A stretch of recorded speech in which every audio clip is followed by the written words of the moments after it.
सुल्तान Salahuddin Ayyubi series part 1। सुल्तान Salahuddin Ayyubi का असल नाम क्या था?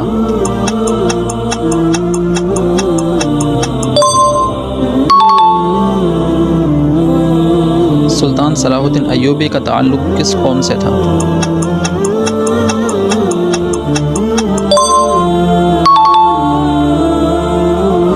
सुल्तान सलाहुद्दीन अय्यूबी ने बैतुल मुक़द्दस कब फ़तह किया?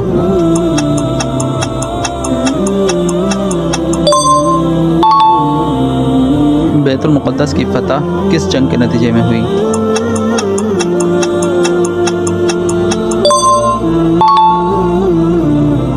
सुल्तान सलाहुद्दीन अय्यूबी के ज़माने में सबसे बड़ा मुखालिफ ईसाई बादशाह कौन था?